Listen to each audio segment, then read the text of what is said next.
আসসালামু আলাইকুম। Hello and welcome back to my new lesson is English পাঠশালার আজকের ভিডিওতে তোমাদের সবাইকে স্বাগতম। আজকে আমরা একটি চমৎকার লেসন নিয়ে আলোচনা করব, কমন ইংলিশ এরর্স।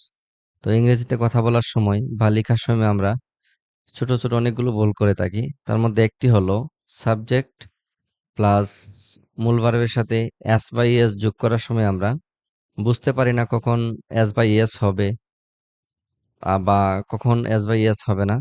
তো ইনশাল্লাহ আজকের এই লেসনের পরে তোমাদের মধ্যে ছোট্ট এই ভুলটি আর হবে না ইনশাল্লাহ। So let's get started. আমরা অনেক সময় বলি হি ডোন্ট নো, বাট হি এর পরে যখন এটা প্রেজেন্ট টেন্সে থাকবে সবসময় এটা হবে ডাজন্ট। হি এর সাথে কি হবে? ডাজন্ট। তো হি ডোন্ট নো এটার পরিবর্তে হবে he doesn't know. It don't matter আমরা অনেক সময় ভুল করে বলে থাকি। যারা বিগিনার লেভেলের লার্নার রয়েছে তারা অবশ্যই এই প্রবলেমগুলা ফেস করেছে এক সময়। তো ইট ডোন্ট ম্যাটারের পরিবর্তে হবে ইট ডাজন্ট ম্যাটার।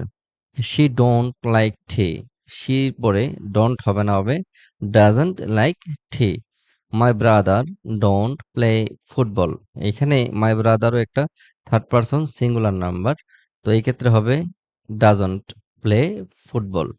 তো তোমাদেরকে বলে রাখি, থার্ড পারসন সিঙ্গুলার নাম্বার খুব সহজে বোঝার উপায় হলো আমি, আমরা, তুমি, তোমরা। আমি, আমরা, তুমি, তোমরা ছাড়া যা কিছু আছে সবকিছুই থার্ড পারসন এবং সেটা সিঙ্গুলার হইতে হবে। সিঙ্গুলার যদি হয় আমি, আমরা, তুমি, তোমরা ছাড়া এটা হবে থার্ড পারসন সিঙ্গুলার নাম্বার। তো এই ক্ষেত্রে সবসময় ভার্বের সাথে এস বা ইএস যোগ করতে হবে। যেমন হি, শি, ইট এর সাথে ডাজন্ট ব্যবহার করতে হয়, মানে ডাজ ব্যবহার করতে হয়। এখানে কিছু প্র্যাকটিস দিয়েছি আমি। হি ডোন্ট স্টাডি অ্যাট নাইট। এখানে ৩টার প্র্যাকটিস আছে। তোমরা অবশ্যই নিজে নিজে আগে ট্রাই করবে। পরবর্তীতে তোমরা এখানে ডান পাশের উত্তরের সাথে মিলিয়ে দেখবে। রোলগুলো একটু দেখে নেবে এক নজরে। হি, শি, ইট এর সাথে হয় ডাজ নট, আর আই, উই, ইউ, দে এটার সাথে হয় ডোন্ট। তারপর হোমওয়ার্ক এখানে আমি দিয়েছি কারেক্ট 5 সেন্টেন্সেস ইউজিং ডাজন্ট। তোমরা নিজেরা 5টা সেন্টেন্স মেক করবে যেখানে ডাজন্ট অবশ্যই থাকবে।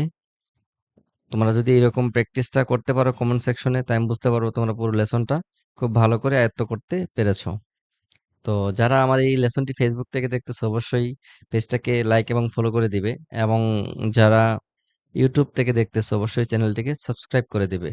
নিত্য নতুন ভিডিও পেতে অবশ্যই ইজ ইংলিশ পাঠশালার পাশে থাকার জন্য তোমাদের অনুরোধ করছি। তো তোমাদের সাথে আবার দেখা হবে নতুন কোনো দিনে, নতুন কোনো ভিডিওতে। সে পর্যন্ত আল্লাহ তাআলা তোমাদের সবাইকে অনেক ভালো রাখুক। আসসালামু আলাইকুম ওয়া রাহমাতুল্লাহ।